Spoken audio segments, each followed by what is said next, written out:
tem que fazer a Cléo. Por favor. Vou recomeçar, porque agora que começar, eu vou falar da Cléo de uma forma afetiva, não com detalhes da produção dela, que é enorme, né? Mas pela grande contribuição que a Cléo trouxe à Unirio, ao Instituto Biomédico, ao Programa de Pós-Graduação em Neurologia e ao nosso programa. Então, é um orgulho muito grande ter conhecido a Cléo bem jovem, né? E ainda jovem, tanta bagagem, né? Científica e com tanta produção, tendo participado da formação de tantas pessoas em nível de mestrado, doutorado, desde lá a iniciação científica, sempre numa atitude de colaborar, de, digamos, solucionar feridas. E, então, é uma pessoa que tem contribuído de uma forma substancial ao desenvolvimento científico do Rio. Então, aqui eu quero deixar os meus agradecimentos pela sua enorme contribuição em todos os níveis aqui. Está com um laboratório maravilhoso, está com com produção de altíssima qualidade. Então, só isso a gente só tem que agradecer e pedir que continue cada vez mais. Né? Obrigada, Cléo. Obrigada, Carmen. Deixa eu só fazer a última coisa. Queria também falar da parte, também envolve a parte sentimental. Claro que não tenho tantos anos de conhecimento como a Carmen e a Cléo, esse relacionamento que elas têm como profissionais, mas assim, eu fui muito bem recebido quando fui professor visitante da Unirio. Uma das professoras que me recebeu muito bem foi a Cléo no PPG-BMC, então eu guardo isso com muito carinho. Uma professora extremamente competente, o currículo fala por si só, é pesquisadora 1D do CNPq, né? Enfim, está há 18 anos na Unirio, então ela dispensa muitas apresentações aqui dentro dos seminários, dentro do grupo da pós-graduação. E eu tenho que agradecer a ela ter aceitado esse convite, porque houve tantas idas e vindas e respostas, ela aceitou, entre aspas, na última hora. Então, obrigado por ter aceitado. E com a palavra você, Cléo. Obrigada, pessoal. Obrigada, Carmen, pelas palavras. Retribuo o mesmo sentimento, né? Faço aqui lembrança de um momento especial para mim, que refere-se a você. E foi uma coisa tão boba, né? A gente realmente tem que valorizar isso, né? Eu tinha acabado de comprar, acho que um fluxo laminar, e estava perto do elevador, ali no Bloco D, e você viu o fluxo aí, curiosa, o que é isso? Aí, por acaso, eu não sei se eu acho que eu estava perto, que eu falei, é um fluxo, ou alguém falou, e aí, nossa, ela chegou, já comprou um fluxo, coitado, um fluxo laminar. E você falou tão alegre, que aí acho que por isso que você me chamou para falar no evento do IB, então agradeço, espero que eu continue merecendo o carinho recíproco de vocês todos, né? Somos tão complexos quanto eu vou falar, aliás, somos muito mais complexos do que o que eu vou falar, nós somos seres muito complexos, mas a gente tem que tentar, como eu falo com a minha chefe, a gente tem que tentar relevar e trabalhar com o lado bom das pessoas, né? Porque todo mundo tem seu lado obscuro. Então, muito obrigada por não ter falado dos meus defeitos, a todos vocês. Então, eu convido para a gente poder conversar um pouco sobre a complexa biologia da célula, que tem sido mais implicada, não única, mas mais implicada nas patologias crônicas, inflamatórias, tanto afecções quanto infecções. Eu tenho me dedicado, desde a minha entrada, na verdade, eu estou na Unirio há 22 anos, entrei como substituta, trabalhando com a professora Rosa Aib, e depois, um ano e meio depois, consegui entrar como efetiva. Minha chefe está aí, um beijo no coração dela, que atura, tadinha, paciência, Rosa, aguenta aí. Então, pessoal, eu tenho me dedicado, depois do meu doutorado, resolvi sair um pouco do modelo experimental, onde todo mundo fica competindo. Eu não tinha condições de competir na Unirio com modelos experimentais, faltava biotério, e eu ia competir com gente muito grande, né? O pessoal, Jorge dos Reis, um grande, meu ex-orientador de doutorado, e eu tive que parar, pensar, e agradeço também a Catarina Lauria, que era nossa parceira da disciplina de imunologia, me convidou para trabalhar com gestantes, com pacientes HIV no Pedro Ernesto, na faculdade que eu me formei na UERJ, e dali eu comecei com a minha colega a pensar em projetos em humanos. Então, na verdade, eu acho que eu fui esperta de tentar migrar para o lado da imunologia aplicada, porque eu ia realmente competir menos na hora de pedir fomento com os meus pares ou com os meus orientadores ou tutores. E, desde então, eu tenho me dedicado, historicamente, a infecções, comecei com HIV, mas depois, como namoro com a neurologia, eu comecei a trabalhar com doenças desmelinizantes do sistema nervoso central, aqui é a esclerose múltipla, e uma doença que era considerada parente da esclerose múltipla, uma variante, mas não é, são as desordens, está até escrito errado, desculpa, as desordens do complexo da neuromelite óptica. Depois entrou o meu aluno para fazer o doutorado, aí entrei também com HCV, desculpa, o vírus de hepatite C, e finalmente entrando agora com doenças alérgicas. Nessas 4 vertentes do processo de pesquisa, todos acabam envolvendo o T-HELP 17. E aí eu começo a falar, né, eu dei recentemente uma disciplina na pós-graduação que alguns alunos que eu vi que estão presentes já fizeram a disciplina, então vai ser cansativo, porque eu acho que vocês sabem tudo que eu já vou falar aqui, tá? Paciência, faz aquele negócio assim, faz de conta que está vendo. Classicamente, o nosso sistema imune, ele é para nos defender de ameaças que não são visíveis aos nossos 5 sentidos originais, né? Já que eles são microscópicos, então a gente tem que ter mecanismos de identificá-los, né? Os sensores endógenos, e isso cabe classicamente ao nosso sistema de defesa, sem o qual é impossível viver em um mundo cercado de agentes potencialmente infecciosos. Porém, essa resposta imune conta com não 1, 2, 3, mas com diversas células que têm que colaborar, mesmo que elas tenham suas diferenças psiquiátricas, elas precisam sentar, negociar para decidir quando começar a atacar o invasor. Essas células são divididas no ramo da imunidade inata ou natural, e as células da imunidade específica, ficando aqui um grupo de células que se comporta funcionalmente como a imunidade natural, mas que expressa marcadores da imunidade específica. Então, elas ficam aqui no meio, nessa interseção. Essas células têm que trabalhar para tentar identificar a melhor forma possível, eliminar, se possível, se não for possível eliminar, confinar o invasor. Para isso tem que ter negociações, tem que ter estratégia, é hora de começar. Também temos que ter humildade do sistema imune de entender que está na hora de parar e negociar com o invasor, porque, afinal de contas, todos nós vamos morrer, né? O milagre, na verdade, é continuar vivo. Então, isso passa por uma negociação de várias células do sistema imune, não só uma conversa que está sendo muito estudada cada vez mais entre as células do sistema imune, mas essa conversa, ela também sofre várias interrupções no diálogo com o sistema nervoso central, com o sistema endócrino, e mesmo essas células do sistema imune, que eu volto a mostrar aqui, elas são totalmente capazes de produzir todos os neurotransmissores e hormônios que já foram descritos na literatura médica. É claro que o desfecho da resposta imune tem que ser em favor do hospedeiro, né? A gente tem o sistema imune com o objetivo maior de nos proteger contra os invasores, aqueles que não conseguimos enxergar.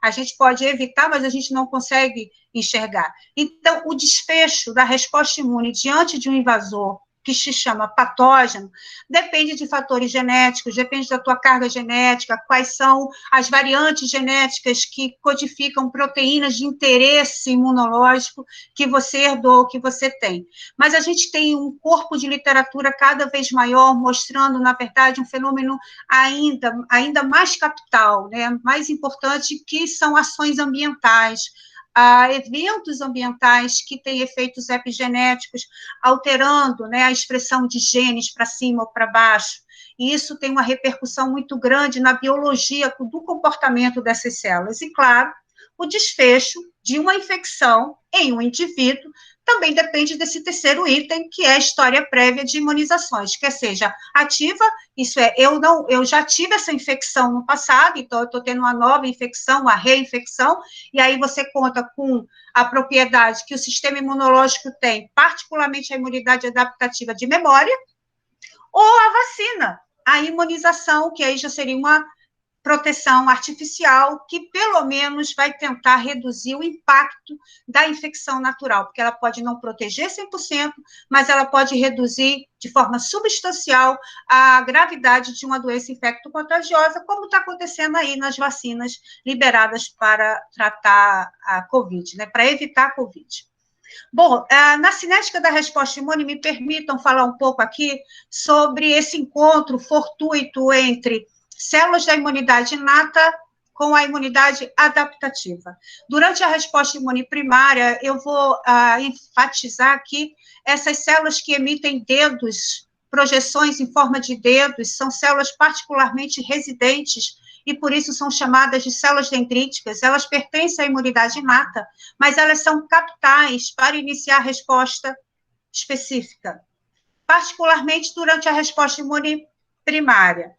Isso se dá porque, ao reconhecer diferentes padrões moleculares, eu puxei aqui, né, para mostrar o receptor do tipo TOL, o tipo 4, que reconhece um pump muito conhecido, que é o lipopolissacarídeo, que é rico, né, na parede das bactérias gram-negativas, mas eu estou mostrando um membro de uma família do receptor do tipo TOL, de 5 famílias que a gente conhece que são receptores de padrão. Então, retorno.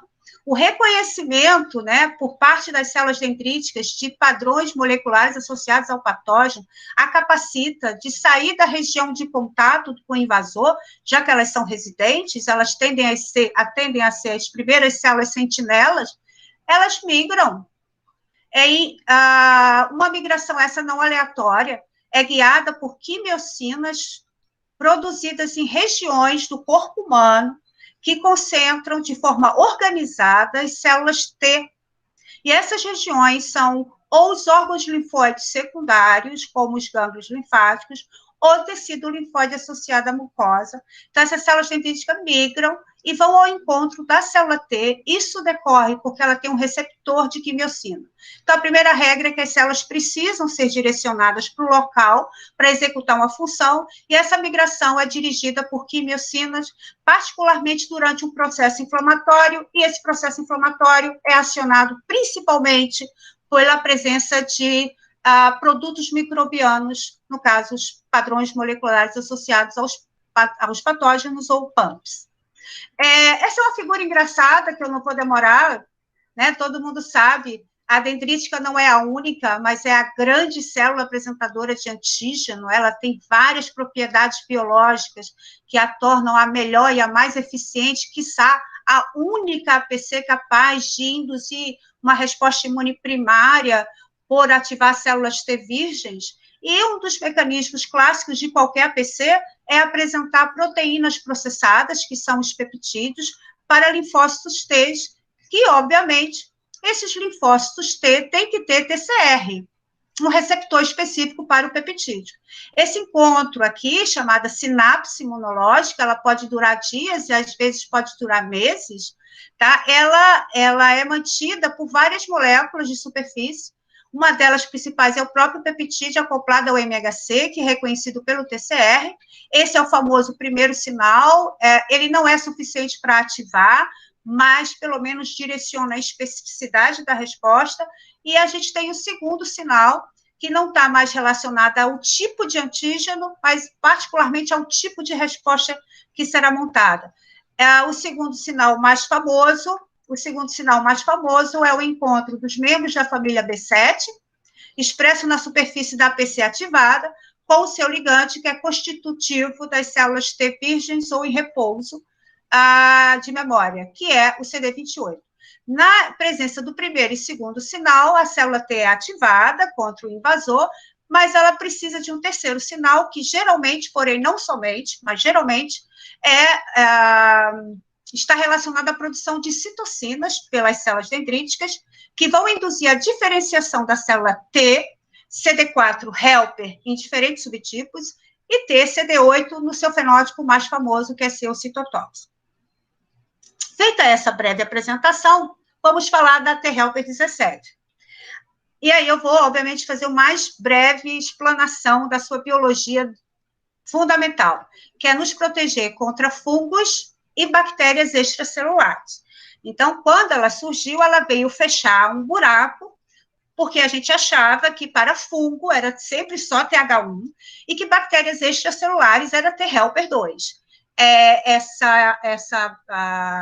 Esses estudos vieram, então, a nos mostrar que a célula mais capacitada a responder contra ambos seria uma célula que produziria a citocina de assinatura, que é a interleucina 17. Qual é o terceiro sinal, né? Falei do terceiro sinal. Então, durante a sinapse imunológica, a célula dendrítica, ela tem que liberar pelo menos 2 de 4 citocinas, e eu coloquei em preto as 2. O TGF-beta, que é o fator beta de crescimento transformado, e IL-6. Isso é o mínimo, ok? Mas para esse fenótipo ser mantido, ele precisa de uma terceira citocina, que é a interleucina 23, por isso está em vermelho. Agora, a interleucina beta é só mais um fator que potencializa a ação dessa tríade, formando, então, um quarteto. Na presença desse quarteto, são ativados transativadores de linhagens, como particularmente ROGAMA-T, e uma programação genética de transcriptoma prepara essa célula para abrir genes, transcrever genes, que vai dar a ela uma identidade através do perfil de citocinas. A sua citocina de assinatura, que é a interleucina 17, também conhecida como interleucina 17A, a F, que é muito semelhante, age sobre o mesmo receptor, em termos de função biológica, elas são bem semelhantes, a IL-21 e a IL-22. Qual a função biológica dessas citocinas? A interleucina 17, ela tem como função clássica e principal recrutar neutrófilos de forma indireta, induzindo as células locais a produzir uma quimiocina chamada interleucina 8. A interleucina 22, ela é citoprotetora e a sua produção hoje ela é particularmente importante em epitélios de mucosa e epitélios, a pele, no processo de regeneração celular, aumentando a produção de peptídeos antimicrobianos, então ela está envolvida com a manutenção funcional do epitélio de mucosa e de pele. A interleucina 21 foi descrita como sendo uma das citocinas de T helper 17 envolvida na produção de anticorpos, porque ajudava o linfócito B a se transformar em plasmoblastos, plasmócitos, produção de anticorpos, troca de cadeia pesada e até memória imunológica dentro do compartimento de célula B. Além disso, a IL-21 também foi descrita como fator de de retroalimentação positiva na sobrevida das células T helper 17, que inclusive favorece o seu recrutamento de células do mesmo fenótipo por produzir uma quimiocina chamada CCL20, aumentando o recrutamento na área de infecção das células do próprio fenótipo. O receptor para essa quimiocina é esta molécula que a gente usa em laboratório para identificar o fenótipo T helper 17, é o CCR6, ok? Na verdade, TH1 não foi colocado para fora, as células T helper 1, que é um outro subtipo de TCD4, pode ajudar a T helper 17, particularmente contra fungos, quando precisa formar o granuloma. Então, a T helper 17 é um outro subtipo de TCD4, produz essa dupla de citocina em grandes quantidades e medeia uma resposta chamada resposta imunicelular por ativar macrófagos, tornando o fenótipo M1, e por ativar mecanismos citotóxicos dos linfócitos CD8 clássicos, né? Então, os linfócitos TCD8. Então, se você falar, acabou a sua palestra? Bom, essa é a biologia da T helper 17, que a gente sabe que está envolvida em proteção. Entretanto, ela também, a T helper 17, tem sido implicada em várias doenças autoimunes, né? Uma aula que, quando a gente vai falar de imunopatogenia de doenças autoimunes, é quase falar de T helper 17. Eu vou falar da produção do nosso grupo, começando com a maior produção, que é em esclerose múltipla. É uma doença desmielinizante de fundo autoimune, pelo menos é amplamente aceita que seja de fundo autoimune, do sistema nervoso central. O ataque autoimune é a bainha de mielina, causando uma neuroinflamação, consequente degeneração hiperdaxonal. A gente sabe que tem os alelos mais relacionados, né, de MHC de classe 2, mais relacionados, e classe 1, mais relacionados à doença, porque são MHCs relacionados a apresentar peptídeos da bainha de mielina, e outros SNPs de moléculas de importância imunológica que podem aumentar o risco de ter a esclerose múltipla. Entretanto, o fato de o paciente ter um alelo como HLA-DR B50101 ou 1501, isso beta-1, 1501, isso não significa que a pessoa irá desenvolver esclerose múltipla. Até porque se você tiver dois irmãos idênticos, univitelínicos, o risco de um irmão ter e o outro é apenas de 30%. Então, mostra o impacto de fatores ambientais em pessoas com predisposição genética para o desenvolvimento de esclerose múltipla, como qualquer outra doença autoimune. A esclerose múltipla afeta 35 mil brasileiros, pelo menos é o último inquérito que a gente tem da Sociedade Brasileira de Esclerose Múltipla. No mundo, a gente tem aproximadamente 2,5 milhões.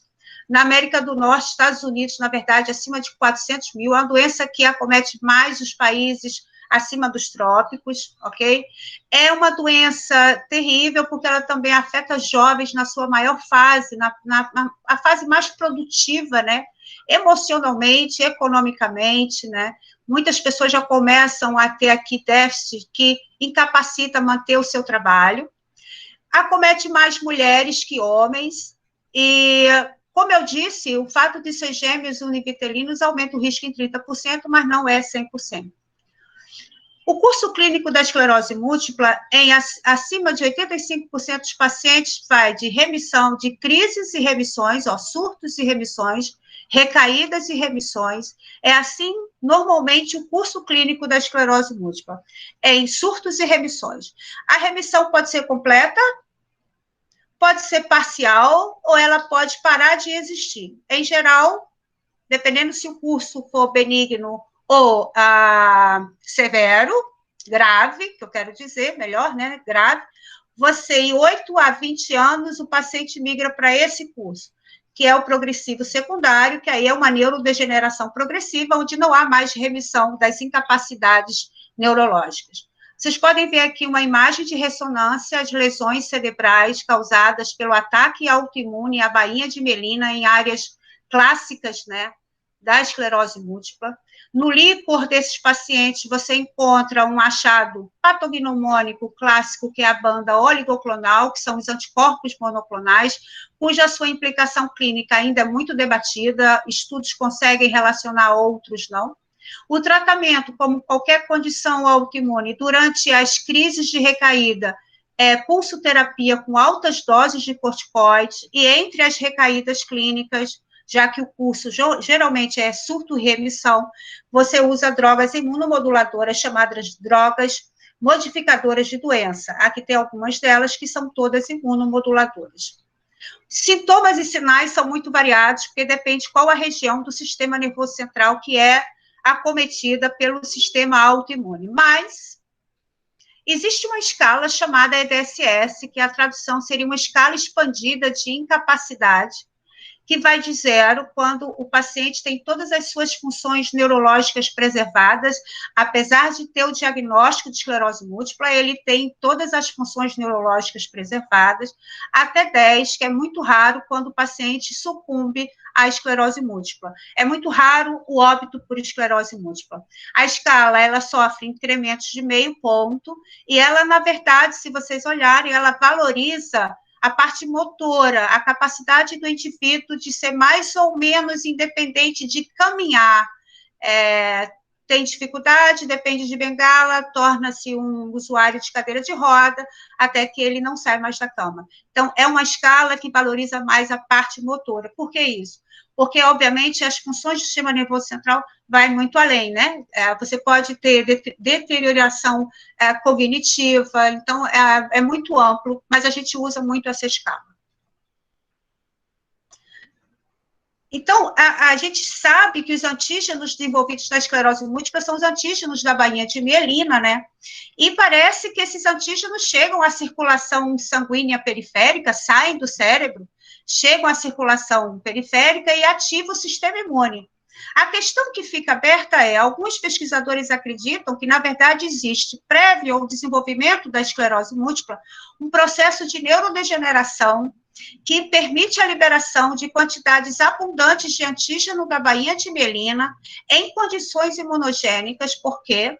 Porque esses antígenos estariam repletos de dumpings, que são padrões moleculares associados ao dano, portanto, possíveis de acionar a imunidade inata através de receptores de padrão. Outros estudos referem uma grande relação entre infecção por EBV e esclerose múltipla. Particularmente, eu vou dar minha opinião, eu acho que não dá para fechar, bater o martelo, porque acima de 95% de nós temos o EBV, e a esclerose múltipla pode estar ligada a outras infecções virais, como sarampo e cachumba. Nós temos um modelo experimental de estudo da esclerose múltipla, que é o camundongo Black 6, ele é pretinho, e aí vem sempre uma informação importante. Não é qualquer camundongo que é suscetível ao modelo experimental de qualquer doença autoimune. Então, quando você vai estudar a doença autoimune, você tem um modelo animal que você consegue reproduzir lúpus, que acho que é o SJ, não sei o quê, você tem um modelo animal de esclerose múltipla, que é o B6. Isso já nos mostra que, na verdade, você tem que ter uma carga genética que predispõe o animal, ou que predispõe o indivíduo a ter qualquer doença autoimune. Esse é o modelo clássico de imunização com proteínas da bainha de mielina emulsificada com adjuvante completo de Freund, que nada mais é que uma sopa de vários pumps da Mycobacterium tuberculose. Isso é injetado e o animal, obviamente, vai desenvolver um processo de paralisia e tem uma escala, e os pesquisadores usam muito para estudar a imunopatogenia da esclerose múltipla, até hoje. E é engraçado que esse modelo de esclerose múltipla no camundongo deu grande ênfase ao fenótipo TH1 como sendo responsável, no modelo experimental, para as lesões cerebrais na esclerose múltipla. Então, a gente teria, como sendo vedete, células T helper 1, que seriam induzidas por células dendríticas, tendo como terceiro sinal interleucina 12, e produziria abundantes quantidades da sua citocina de assinatura, que é o interferon gama. Isso ficou por muito tempo. Por quê? Porque quando se dosava o sangue periférico dos pacientes com esclerose múltipla fora do Brasil, e aí as pesquisas, obviamente, começaram lá, tinha níveis elevados de interferon gama, então batia com o modelo experimental e todo mundo achava que deveria ser realmente TH1. Mas, infelizmente, essa teoria não conseguiu se sustentar em modelos experimentais onde o animal era nocauteado para o próprio interferon gama. Então, a ausência de interferon gama ou da sua citocina interleucina 12 não protegia. Pelo contrário, aqui é só o modelo, seria TH1. Desculpa. Essa teoria não conseguiu se manter, né? Essa teoria de que, vou voltar aqui, pessoal, essa teoria que seria T helper 1 envolvida com neurodegeneração não se sustentou quando começaram a trabalhar com animais nocauteados, tanto para o interferon gama, ok? Ele não só era suscetível, mas ele tinha uma forma mais grave, né? Então, o que seria? Estudos clássicos mostraram o seguinte, que se o animal fosse nocauteado, esse aqui é a citocina interleucina 12, que é o terceiro sinal para TH1. Se o animal fosse nocauteado para uma das cadeias da citocina IL-12, que é essa cadeia de 40 kilodaltons, P40, esse camundongo que está passando toda hora aqui em cima, ele se torna resistente à indução de EAE, ok? Se ele fosse nocauteado para essa cadeia. Se o animal fosse nocauteado para essa P35, ele era suscetível, mas ele não produzia interleucina 12. Depois se descobriu que, na verdade, o sistema imune estava produzindo altos níveis no modelo experimental de EAE, não da 12, mas da interleucina 23, que é um heterodímero, e uma de suas cadeias é compartilhada com a interleucina 12. que a interleucina 23, desculpa, ela é um heterodímero e uma das cadeias é compartilhada com a 12. Aí as coisas começaram a ficar claras. Inclusive, o receptor para a interleucina 23, e é um heterodímero, também compartilha a cadeia interleucina 12 e Rβ1 com o receptor da interleucina 12. Vocês imaginam a confusão que estava para se estabelecer, é TH1 ou não é TH1? Quando se descobriu que, na verdade, era uma relação, que a doença estava mais relacionada não à interleucina 12, mas à interleucina 23, foram estudar qual seria a célula T que era ativada pela IL-23 produzida pela APC. E aí, obviamente, começaram a chover trabalhos mostrando que era uma célula que produzia interleucina 17. Em modelos humanos, vários estudos conseguiram também demonstrar altos níveis da citocina de assinatura, a interleucina 17, no sangue periférico e no líquor dos pacientes, e também pós-mortem na histopatologia cerebral. Não só em TCD4, T-helper 17, mas aqui também, a TCD8 pode produzir interleucina 17 e causar lesão à bainha de mielina. Não através de perforinas e granzimas, não através de um mecanismo de citotoxicidade clássico, mas através de potencialização da inflamação. Então, a gente tem um dilema, olha só, ainda não resolvido, sobre a biologia da T-helper 17 e esclerose múltipla. A gente aprende na literatura da T-helper 17 que é um subtipo de T que produz IL-17, que chama neutrófilo. Mas se isso fosse verdade, os neutrófilos seriam captados no líquor e no parênquima cerebral dessas áreas lesionadas que você vê, ó, captando gadolínio na ressonância. E aí esse neutrófilo seria responsável pela neurodegeneração. Mentira, isso não é verdade, ninguém mais fala sobre isso, porque não se pega neutrófilo, não há uma quantidade de neutrófilo, né, dentro do líquor dos pacientes. Então, qual é a célula da imunidade inata? Aí volta a TH1. Olha, é monócito. Sempre foi monócito. Aí começa a briga.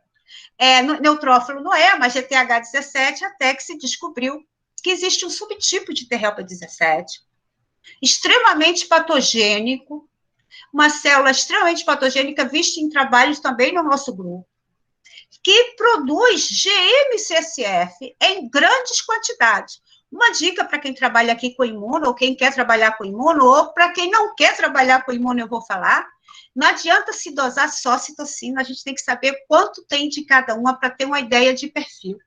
Então, as células T-helper 17 patogênicas mais implicadas hoje na esclerose múltipla é aquela que produz maior quantidade de GM-CSF do que da própria IL-17, apesar dela produzir IL-17, né?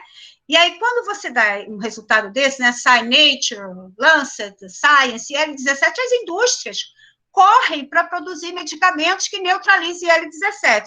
E eu vou logo dizer para vocês que não está dando certo para quase nenhuma patologia autoimune, exatamente pela heterogeneidade dessas células. Ela, pelo fato dela produzir interleucina 17, sugere que a sua linhagem, o seu comitma é T-helper 17, mas não que aquela citocina está relacionada ao processo de lesão que você estuda, modelo humano ou modelo experimental. Então, a gente está mais calma, eu também fiquei mais calma. A gente tem realmente uma infiltração de monócitos que se transforma em macrófago, uma ativação da glia. E, assim, não há dúvida, GM-CSF é dosado no laboratório, tem aluno meu, acho que assistindo, em citometria, e marca mesmo. Então, é GM-CSF, provável citocina, que estaria aqui no conjunto de citocinas da T-helper 17 patogênica, que poderia levar a neurodegeneração. E aí, para fechar essa parte da heterogeneidade, e o interferon gama? Por quê, Cleo?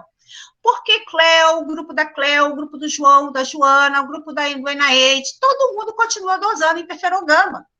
Porque se consegue dosar interferon gama. Pois é, apresentando para vocês o terceiro subtipo de T-helper 17 e o segundo patogênico. É uma célula que produz também interferon gama, que a gente também vê no laboratório, com os pacientes do Gafregili. E essa célula é extremamente patogênica também, extremamente patogênica. Ativa de forma abundante os fagócitos, que causam neurodegeneração. Onde estamos? Estamos aqui. Os estudos sugerem que no sangue periférico você tem essa célula híbrida T-helper 17, que é CCR6 positiva, que obedece à quimiocina CCL20 e tem sua entrada facilitada no sistema nervoso central. E, para quem não sabe, o sistema nervoso central produz diariamente CCL20. E não pensem que é uma irresponsabilidade o plexo coroide produzir CCL20. Na verdade, eu espero mostrar à frente que isso é um mecanismo de homeostase, porque existe uma célula que também é T-helper 17, extremamente protetora, formada na mucosa de pessoas saudáveis, que tem esse receptor CCL6, vai para o sistema nervoso central e lá causa neuroproteção, está relacionada à neuroproteção. Então, em pessoas rígidas, saudáveis, a entrada de T-helper tipo 17, na verdade, é para neuroproteção. E, recentemente, um trabalho numa disciplina de neuroimunologia que eu e a Joana ofertamos para o programa da Neuro, a gente viu um trabalho da Nature dizendo que a IL-17 é fundamental para, pelo menos em modelo experimental, para socialização e neurogênese em áreas cerebrais de socialização. Então, assim, não vamos tacar pedra nessa célula, é que ela é muito heterogênea. Então, a T-helper 17, esse fenótipo aqui, não o protetor, porque o protetor é mais regulador do que pró-inflamatório, essa célula é altamente patogênica. E a surpresa? Estudos mostram que quando elas chegam no parênquima do cérebro, elas se tornam mais TH1, isso é, elas reduzem a expressão da IL-17 e fazem um up no interferon gama. E as que entram e causam lesões na medula espinhal fazem o oposto. Aumenta a IL-17 e reduzem interferon gama. Ainda tem que trabalhar com essa complicação, porque se imagina a medicação, um imunobiológico que seja capaz de interferir com essa plasticidade funcional. Tudo bem, pessoal? Só vi tomar uma água.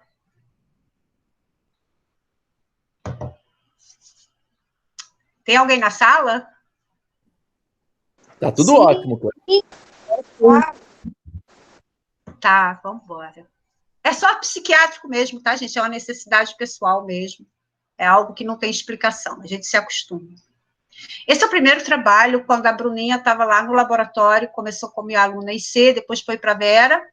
É o primeiro trabalho publicado na nossa linha de esclerose múltipla, em 2013. Foi 2 anos depois, aliás, 3 anos depois que comecei meu namoro com a professora Regina Alvarenga. Ela passou uma cantada, fui para o programa e mesmo com todos os abalos sísmicos, nossa relação amorosa continua firme e forte.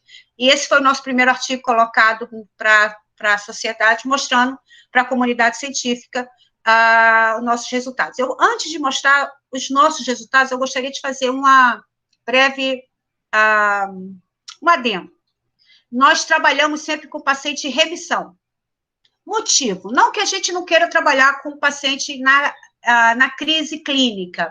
O problema é que, como a gente não tem a pesquisa engajada na rotina de um hospital, é muito difícil, na hora que o paciente tem uma crise clínica, o médico que vai atender, ou o residente que vai atender, a gente conseguir viabilizar essa coleta de líquor e de sangue. Então, a gente teve, até hoje, um líquor de um paciente em crise. Então, quer dizer, esse aí já se perdeu no menos 70, porque não dá para fazer nada.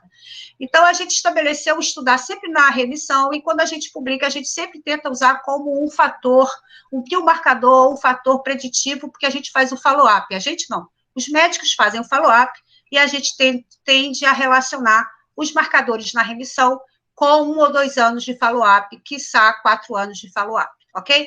Então, não será diferente, para não falar toda hora, a gente só trabalha com pacientes em remissão e pacientes com a forma remitente recorrente, que é acima de 85% dos casos.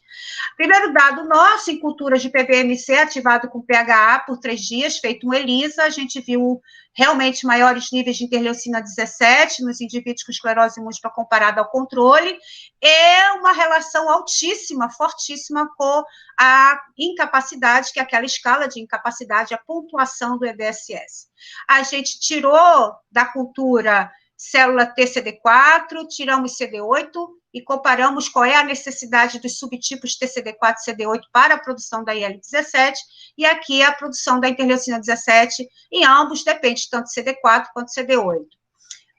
Esse resultado C mostra que, comparado aos indivíduos saudáveis, as culturas de célula de PBMC de pacientes com esclerose múltipla, pessoal, têm uma resistência a altas doses de corticoide.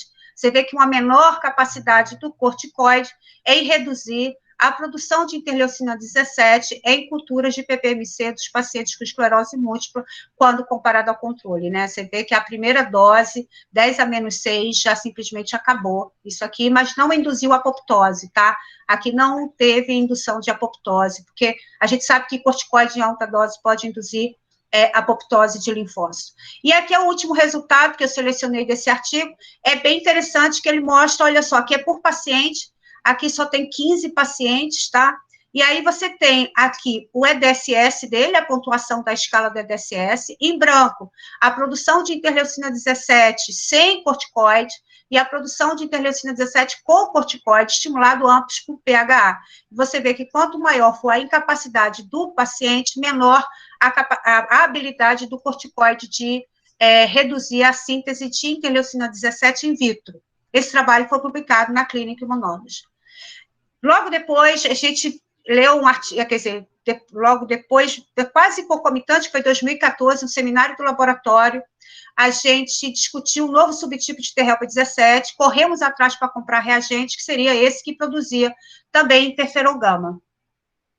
Essas seriam as células mais patogênicas, e o estudo sugeria a interleucina 6 como sendo capital para favorecer fenótipos patogênicos, quer seja que produz interferon gama, quer seja que produz GM-CSF. E, realmente, no modelo experimental de EAE, olha o nosso neguinho aqui, animais nocaute para IL-6 e nocaute para GM-CSF são totalmente resistentes à indução do modelo experimental de esclerose múltipla.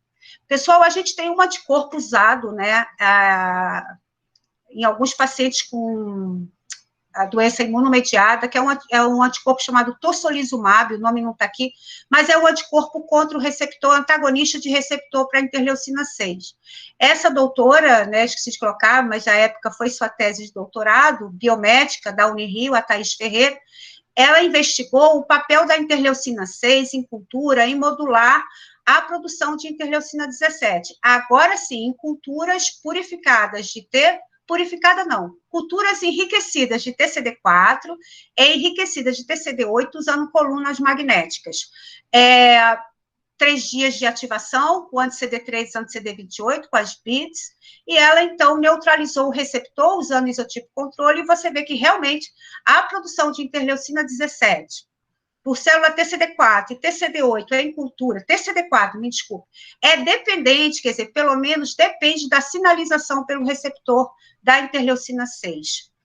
De forma interessante, a adição do antagonista de receptor da interleucina 6 permitiu um resgate da sensibilidade tanto da célula TCD4 quanto da TCD8 aos efeitos supressores do corticoide em IL-17.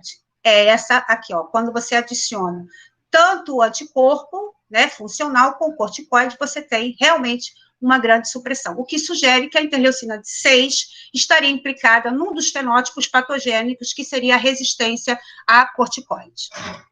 Tá aí.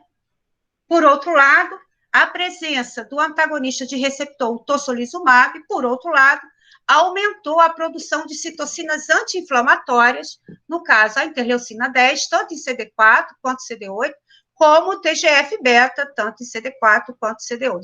A conclusão é que altos níveis de interleucina 6, pelo menos em cultura, torna as células T com caráter mais patogênico, as células T dos pacientes com esclerose múltipla, por aumentar a resistência ao efeito do corticoide e por reduzir a produção de citocinas anti-inflamatórias em detrimento à IL-17. Resistência ao corticoide existe em pacientes que vão progredir na doença, existe realmente, vários pacientes desenvolvem resistência ao corticoide, e aí não adianta fazer mais pulsoterapia, porque eles vão acumular incapacidade, ok? E uma pegadinha da indústria farmacêutica, né? Isso aqui é psoríase, não trabalho com psoríase, tá? Mas todo mundo achava que psoríase era T helper 17 também. E aí surgiu um medicamento para psoríase que neutralizava IL-17, que, na verdade, não fez efeito. Porque, apesar do paciente psoriático ele ter altos níveis de alta frequência de T helper 17 no sangue, pessoal, quando ela chega no tecido, acontece uma coisa semelhante com o que eu falei da esclerose múltipla. As células T helper 17 no tecido, alguma relação com a pele, algum mecanismo local, faz com que essa T helper 17 reduza a expressão da IL-17, A, F, e aumente IL-22. E a IL-22 que está sendo a mais implicada hoje nas lesões da pele em pacientes com psoríase. Então, a medicação não deu certo, porque, obviamente, você mexer com uma citocina que não é a principal, você não vai ter o efeito esperado. E a gente sabe que existe uma T helper 22, que, na verdade, é uma nova linhagem. Por quê? Porque ela tem seu fator de transcrição que organiza o transcriptoma dessa célula, mantendo com a personalidade relativamente estável, que é produzir altos níveis da sua citocina de assinatura, interleucina 22. Alguns pesquisadores acham que ela vem de uma T helper 17, e outros dizem que não, ela pode ser gerada a partir de uma T virgem, né?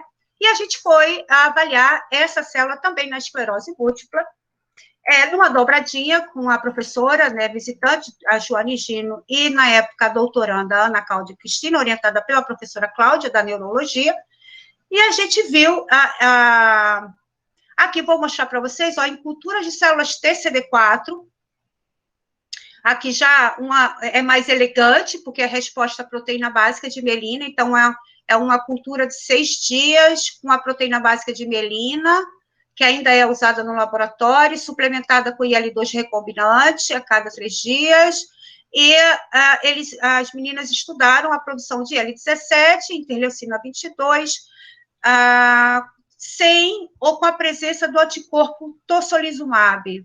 E aí você vê uma redução na produção das duas citocinas usando o anticorpo disponível. Nós vimos também como a Ana Cristina, neurologista, ela nos forneceu os dados, ela cruzou os nossos dados com o número de lesões captantes de gadoline, e houve uma relação direta entre a produção de L17 com IL-22 pelas TCD4, específica para a proteína mielina, com o número de lesões captantes de gadoline, isso é, lesões ativas, né? Lesões agudas. No trabalho também, Joana e Ana Cristina, que capitanearam, porque é um trabalho de equipe, né? Capitaneando esse projeto, também viram uma relação inversa entre o número de lesões na ressonância magnética com a capacidade do corticoide de controlar a produção in vitro de L17 e a produção in vitro de L22. Então, a conclusão é que, além da IL-6 ser patogênica, a gente tem a IL-17, a IL-22, que estariam associadas com a atividade da doença no sistema nervoso central. Então, para ter doença autoimune, não adianta só a gente ir para o lado pró-inflamatório, é fundamental que a pessoa apresente distúrbio no comportamento de homeostase, nos mecanismos de regulação, e altos níveis dessa tríade, IL-6, IL-21 e IL-22, IL-6 e 22, que a gente já tinha visto que estava alto, e outros autores também, são conhecidos em danificar a função das células T reguladoras, como, por exemplo, essa que expressa o grande marcador, o FOXP3, que é uma molécula que abre genes, permite a transcrição de genes que traduzem proteínas anti-inflamatórias, ok? Então, toda vez que você tem uma sopa, uma tempestade de citocinas, isso acaba danificando, nem sempre numericamente, mas muitas vezes funcionalmente, o compartimento regulador, que na verdade é formado por alguns subtipos de células T reguladoras. Tem o subtipo de T reguladora, que foi a primeira a ser descrita, foi chamada de TR1.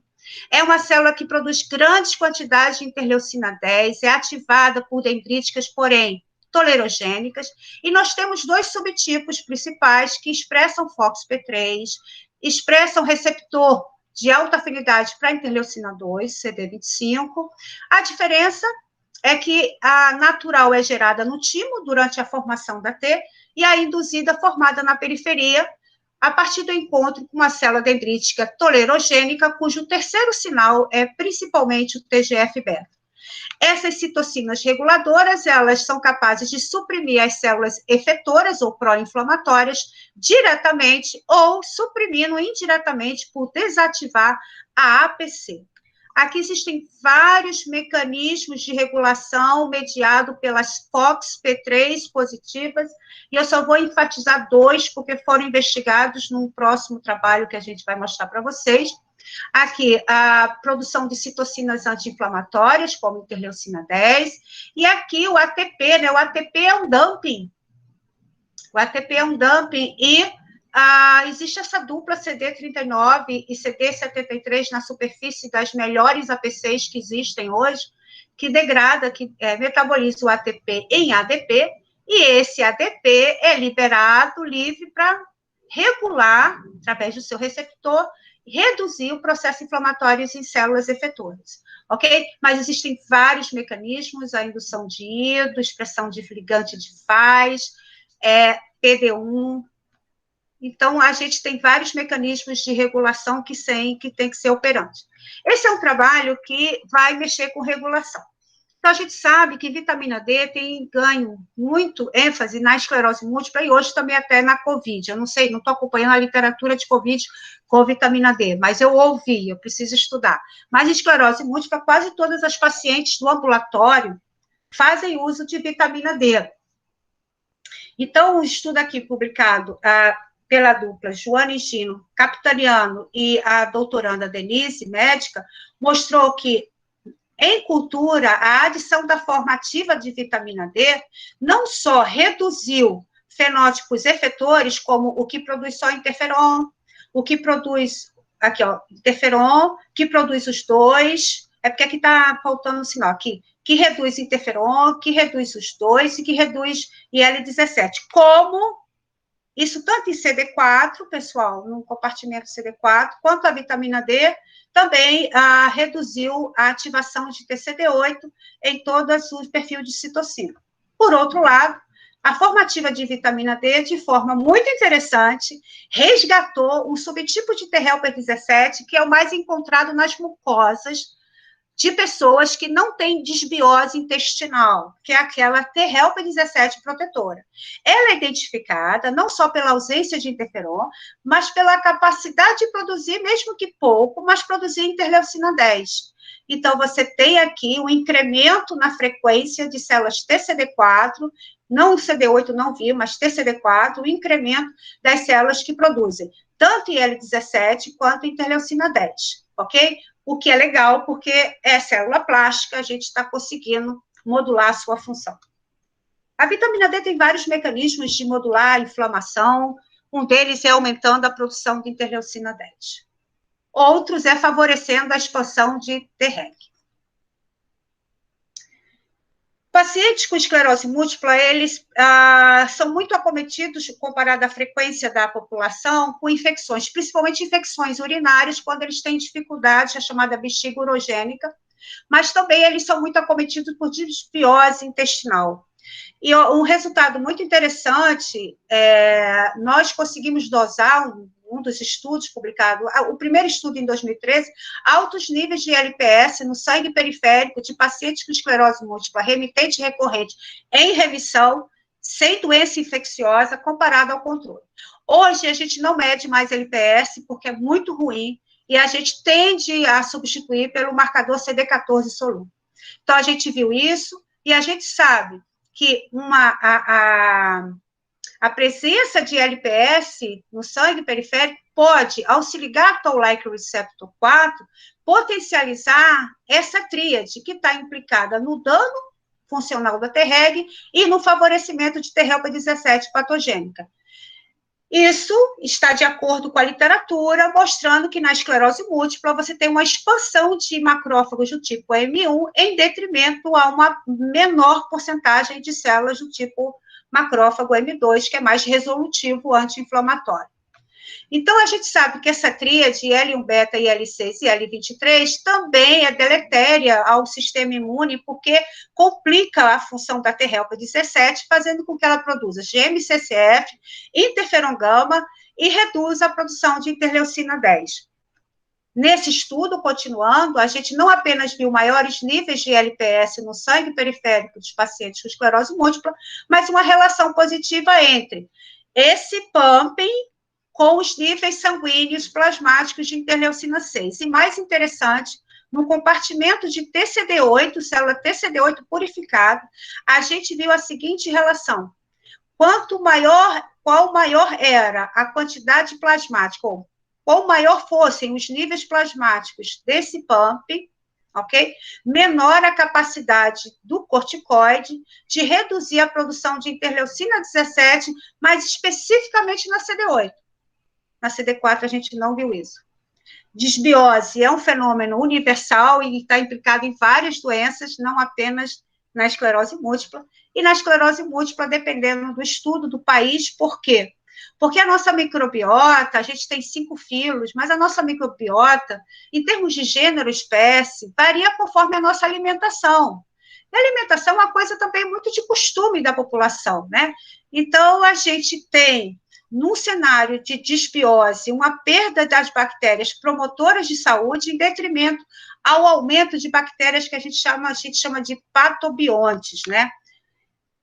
O aumento de bactérias no intestino envolvidas em inflamação, que está relacionada à disbiose, fornece ao sistema imune do paciente acometido pela disbiose uma grande quantidade de ligantes de receptores de TOL, receptores de NOD, que são os pumps de diferentes origens. E, em geral, quem tem disbiose tem dano celular, e aí você também tem maior liberação de dumpings. Então, as doenças hoje, inflamatórias crônicas, quase eu posso falar, pelo menos as que eu conheço, estão sendo relacionadas à disbiose intestinal. E a gente sabe, pessoal, que os pumps, eles são capazes de modular a resposta imune adaptativa por ativar o status funcional das APCs. Entretanto, hoje sabemos que célula T ativada humana, cronicamente ativada, expressa níveis mensuráveis na superfície e intracelular de receptores do tipo TOL. E esses receptores são funcionais. Diante disso, eu fui fazer, né, através da seleção do Fulbright, eu fiquei um tempo na Universidade da Califórnia trabalhando com o Dr. Gupta, com esse projeto, onde eu avaliei a capacidade de diferentes ligantes de Toll-like receptors em modular a habilidade de corticoide, em modular a atividade de célula T pelo corticoide, isso é, como os pumps poderiam modular a responsividade da T humana a corticoide.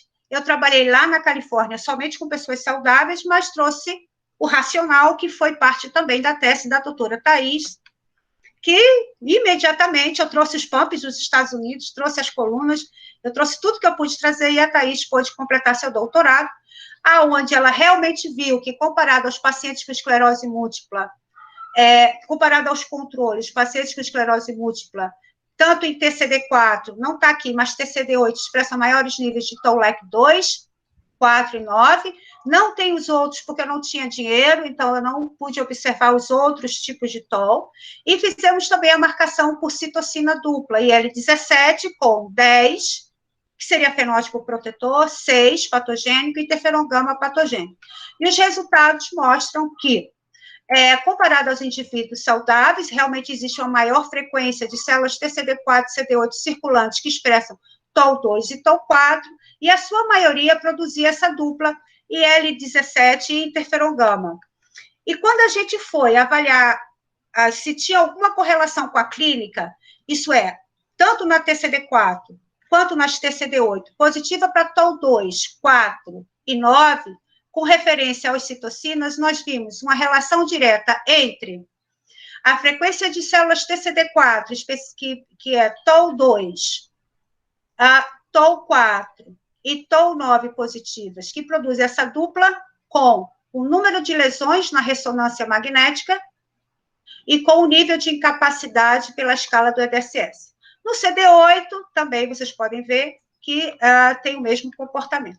De forma interessante, a gente purificou essas células TCD4 por coluna, purificou TCD4, TCD8, acho que foram, sei lá, 10 pacientes, porque coluna é caro, não dá para fazer com todo mundo, e ela purificou, quer dizer, enriqueceu e colocou os pumpings, né, os diferentes pumpings em cultura.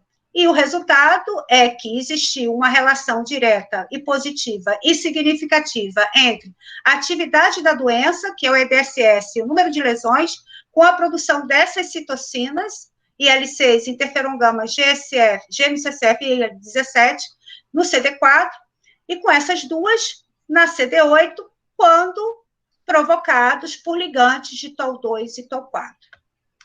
A conclusão é que realmente existe um aumento na frequência de células T, tanto CD4 quanto CD8, que expressam TOL2, TOL4, TOL9, eu não sei dos outros, mas pelo menos há os ligantes desse TOL, os ligantes de TOL2, TOL4, induzir os maiores níveis de citocina implicados no número de lesões e na incapacidade do paciente.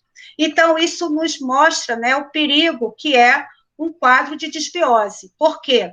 Porque numa eubiose, onde você tem uma microbiota associada a MAMPs, que são padrões moleculares de microbiota, você tem a T helper 17 protetora, que é aquela apta a produzir interleucina 10, além de ter, obviamente, as células T reguladoras, que vai manter a produção de citocinas inflamatórias.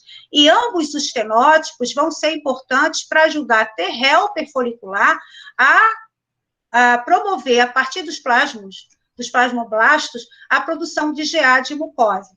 Essa homeostase, que foi tão falada na minha disciplina, que eu dei aqui pelo programa do PPG-BMC, existe um consórcio, né, que favorece não só os MAMPs, mas também uma dieta rica em fibra por causa dos oligosacarídeos, uma dieta com vitamina A, quantidades moderadas, e vitamina D, formaria um consórcio, né, nutricional que favorece o crescimento de bactérias promotoras de saúde, e muitos deles agem diretamente favorecendo o T-reg. E está aqui, né, os mecanismos desse consórcio, né? As fibras são degradadas pela microbiota, que fermenta açúcar, os oligosacarídeos, formando os ácidos graxos de cadeia curta, que vão favorecer a expansão de T-reg, reduzindo fenótipos mais pró-inflamatórios, como T-helper 17, a destruição pela hidro do triptofano, gerando compostos indólicos, que se ligam a receptores para hidrocarbonetos, né? A vitamina A, que é degradada em ácido retinóico, e a vitamina D, que também é metabolizada. Então, são todos que a gente chama de consórcio de boa saúde de mucosa, né? Infelizmente, na disbiose, isso é quebrado, a gente tem o crescimento de patobiontes, e talvez por isso, pessoal, que a gente veja uma maior frequência de células que expressam receptores do tipo TOL. Não sei se vocês já ouviram falar em LAMPs, que são padrões moleculares associados ao estilo de vida, tem sido muito associada à desbiose. Por quê? Dietas ricas em gordura, colesterol e sal, e açúcar também. Favorece o crescimento de bactérias patobiontes. E, na verdade, muitos desses produtos formam glicoproteínas oxidadas, que são ligantes de PRRs. Então, eles acionam a resposta inflamatória, ok? Então, a gente está hoje criando o termo Lifestyle Associated Molecular Pattern, que exatamente são os padrões moleculares associados ao estilo de vida que tem sido atrelado às patologias como esclerose múltipla. Eu quero terminar o mais rápido possível. Isso aqui é um achado bem interessante. A gente tem um subtipo de célula T, chamada célula T invariante da mucosa. São células T, elas têm, obviamente, TCRs, mas uma dessas populações me chama a atenção, porque ela reconhece aqui produtos da vitamina D metabolizados pela APC. E quem produz a vitamina D é a microbiota. E o resultado da apresentação de metabólitos da vitamina D fornecida pela microbiota e eubiose, vai induzir essa célula a se tornar mais reguladora. Isso aqui me chamou a atenção, porque essas células T invariantes, muitas delas expressam tanto CD4 quanto CD8, né? E a gente tem no sangue periférico, nós, eu, Rosa, Carmen, aí, todo mundo tem, a gente tem um subtipo de célula T efetora que está no sangue periférico da gente, que sai do intestino. Como é que eu sei que ela sai do intestino? Ela tem moléculas que mostram que ela era endereçada para o intestino, e muitas delas têm o receptor CCR6 e vão para dentro do sistema nervoso central. No sistema nervoso central, essas células, numa pessoa saudável, como eu disse antes, elas são promotoras de saúde, porque elas produzem IL-4 e muita interleucina 10. Mas nos pacientes com esclerose múltipla, principalmente com a forma mais devastadora, que é progressiva, ela produz particularmente, acho que aqui está errado, está trocado, tá? Eu nem esqueci de trocar. Ela produz particularmente interleucina 17. Por que eu chamei a atenção? Gente, isso aqui é um dot plot de uma aluna minha, que eu não sei, ela deve estar aí assistindo, ela faz doutorado comigo, aluna de biomedicina, ex-mestranda do PPG-BMC, a Priscila, eu pedi para ela esse dot plot, e eu gostaria que vocês vissem aqui, ó, isso aqui é o gate normal dos linfócitos, né? E aqui é a estratégia dela, CD3, aí CD4, CD8, CD8, CD4, isso aqui é o normal, né? Mas, pessoal, a gente trabalhando no laboratório, percebeu essa população aqui, que quase ninguém investiga, e a gente foi ver a marcação dessa população. 1,75, tudo bem, né? Não são 15. Mas, olha, 92%, e elas são duplo, uma parte dela é duplo positiva, 29,9% é duplo positiva. E elas, quer dizer, muitas delas parecem, espero aumentar o N, marcando para IL-22. Então, a gente pode estar tendo, vou tentar melhorar, estudo futuro, a gente pode estar tendo células T invariantes que estão chegando no sangue periférico, estão indo para o cérebro, mas, né, uma pessoa com esclerose múltipla pode estar relacionada à lesão, ok? É mais um achado. 6 e 8. As pessoas que são acometidas por disbiose, não é anormal que elas sofram de transtornos compulsivos. Então, a gente tem uma relação muito estreita entre disbiose e depressão. Embarcamos nisso porque a gente sabe que, ao longo da vida do paciente com esclerose múltipla, é muito mais comum ter eventos estressantes e, obviamente, o desenvolvimento de depressão maior que na população em geral. Esse é um estudo publicado na European Journal of Knowledge pela Priscila Mendonça, que fez mestrado aí no programa com a gente, e ela mostra aqui, eu vou colocar aqui, ela mostra que a serotonina, ela trabalhou com pacientes com esclerose múltipla sem depressão, inicialmente sem depressão, ela utilizou a serotonina em dose do sistema nervoso central, 200 miligramas, 200 nanogramas por ml, ela colocou em cultura de células TCD4, de célula TCD8, purificadas por coluna, e avaliou o perfil de citocina sem e com a serotonina. A serotonina, na cultura das células do paciente com esclerose múltipla, reduziu todas as citocinas pró, aumentou IL-10 no compartimento CD4, mas no compartimento CD8, pelo menos reduziu interferon, IL-17 e interleucina 6. Na citometria, ela viu um aumento na porcentagem de células Treg que expressavam CD39, que é aquele marcador que degrada ATP em ADP, né? ATP é um dumping, ADP é imunorregulador. Ela viu um incremento na frequência nas culturas suplementadas com a serotonina. Experimento elegante, ela teve que mostrar que essa Treg era funcional, então ela fez o estudo de supressão, fazendo co-cultura de célula T efetora com T reguladora, na ausência e na presença de serotonina. E realmente a serotonina potencializou a função da Treg. Só vale lembrar que essas Tregs, elas foram previamente mantidas com serotonina por 24 horas. Foram lavadas e colocadas em atuação para inibir célula T efetora. Esse é o esqueminha que a European pede para os professores pesquisadores fazer, mostrando que a serotonina seria, talvez, uma ferramenta com um poder de adjuvancidade no tratamento convencional, no manejo dos pacientes com esclerose múltipla. Mas não adianta matar a cobra, tem que, né? Não adianta mostrar o pau também, mas a cobra morre. Então, uma ex-aluna do programa, Marisa Salles, do programa do PPG-BMC, fez mestrado aí com a gente, agora é minha aluna de doutorado, e ela segue a mesma linha, e aí sim, ela pôde trabalhar com pacientes que tinha depressão e recebeu o antidepressivo fluoxetina. A Priscila está fazendo o mesmo trabalho, mas não finalizou. Esse trabalho é fresquinho, foi publicado ano passado na Immunology, tá? E mostra que, comparado aos indivíduos saudáveis, como já esperava, os pacientes com esclerose múltipla sem depressão ou com depressão tinha maiores proporções de TCD4 e TCD8 que expressam TOL, isso não era novidade, mas que não havia diferença entre ser ou não deprimido. No entanto, quando você vê a intensidade de fluorescência média, né, para ver a densidade, né, que é a intensidade de fluorescência média, aí você vê a diferença. A quantidade ou a densidade de TOL2, tanto na CD4 como TOL2 na CD8, assim como TOL4 na CD4 e TOL4 na CD8, foi maior nos pacientes deprimidos.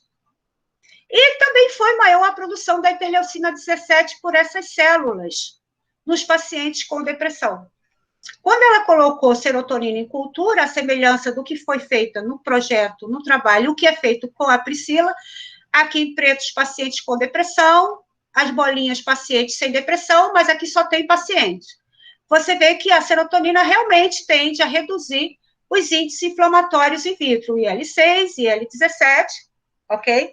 Aumentou o LPS, inclusive aumentou aqui, a presença do LPS com serotonina aumentou IL-10, tanto em CD4 e CD8, a serotonina foi capaz de reduzir os níveis de citocinas relacionadas ao fenótipo T-helper 17. Aí sim, só 10 pacientes, mas não é fácil você conseguir ter 10 pacientes que seguiram o tratamento com fluoxetina por 6 meses. Então, aqui tempo zero antes e 6 meses depois do tratamento com fluoxetina, você tem uma redução na frequência de células TCD4, TCD8, que expressa os dois TOs, tanto 2 como 4, como também na intensidade da fluorescência caiu, tá? Tanto em CD4 quanto em CD8. E das citocinas, a gente viu que praticamente todas de importância em cultura purificada, IL-1 beta, TNF-alfa, e tem vários, não são todos, não. A gente destacou, mas o mais importante, IL-6, IL-17, e aqui você vê o incremento de interleucina 10. Então, esse trabalho torna-se importante porque você não só faz uma coisa em cultura, mas você teve a possibilidade de fazer isso em vivo, com o paciente depressão e esclerose múltipla. A conclusão é que controlar os níveis de ansiedade, de depressão, possam ser armas no tratamento adjuvante dos pacientes que usam a terapia convencional. E aí, quando a gente fala de terapia adjuvante, modos de vida, a gente tem que tentar reduzir o estresse, porque realmente o estresse, o nível de estresse, a literatura mostra que não só aumenta a quantidade de dumps liberadas por células estressadas metabolicamente, como aumenta a expressão de receptores para esses dumps. E nessa linha, a gente tem 2 alunos que trabalham avaliando o impacto também do estresse, também dumps e serotonina em alergia, que é meu mestrando, o Hugo Yamada, que já está escrevendo o artigo, e o meu, coloquei aqui, não sei se ele está assim, agora sim, meu ex-IC, defendeu monografia, o Marquinhos, que vai fazer mestrado com esclerose múltipla, mas que também avaliou a responsividade a Toll-like receptors. Quando a gente fala de comparação entre as drogas, a gente tem uma linha mestre que pertence a Alana Lopes. Quando eu falo linha mestre, é porque é o nome que está ali na frente, mas todos os alunos colaboram. A Alana compara a eficácia de diferentes medicamentos e recompor a homeostase imune. Ela fez isso na dissertação de mestrados, tá já para publicar, tá? Esse é um outro trabalho que a gente mostra que pacientes que fazem atividade física, esse é um professor de ginástica formado em educação física, pós-doc, fez pós-doc junto comigo e a Regina Alvarenga, o Elcio Alvarenga, a gente publicou um trabalho mostrando a importância da atividade física em reduzir fadiga, reduzir depressão, reduzir o humor deprimido e também reduzir a produção de citocinas inflamatórias. Então, particularmente, a Cleo gosta de trabalhos que têm alguma coisa de intervenção, por mais que eles sejam passíveis de muitas críticas em termos dos seus vieses. Por exemplo, atividade física, quem faz atividade física perde peso, quem perde peso fica feliz. Aí você tem não só atividade física pela liberação de endorfina e imunomodulação, mas você tem o benefício de uma dieta mais saudável, porque a pessoa está feliz, resolve comer melhor, resolve sair, se divertir, mas é isso mesmo, né? É complexo, mas é bacana, porque teve um grupo que fez exercício e um grupo que não fez exercício por 12 semanas, um protocolo ajustado, aeróbico e anaeróbico, e a gente fez antes e depois a avaliação de citocina. Agora, a Lana, que está no doutorado, está fechando o artigo que eu falei da relação entre os diferentes medicamentos e recomposição imune no paciente com esclerose. A Lana agora está dedicada de corpo e alma a estudar a célula B e, obviamente, célula T helper folicular, que ajuda a célula B nos pacientes com esclerose múltipla, com marcadores de progressão, né? Pelo menos para tentar identificar se é um marcador de progressão na esclerose múltipla. E aí, gente, realmente eu vou levar mais 5 minutos, tá? Eu vou só passar. Existe uma outra doença, como eu falei, que é a neuromelite óptica, que é uma doença de prognóstico mais reservado, é uma doença bem mais grave que a esclerose múltipla, debilita mais, é até triste, né, quando a gente está recebendo pacientes com as doenças do complexo da neuromelite óptica para colher sangue lá no IB. São doenças, é um grupo de doenças que costuma debilitar mais o paciente do que a esclerose múltipla. E o seu nome, neuromelite óptica, é porque você tem o nervo óptico afetado e a medula espial.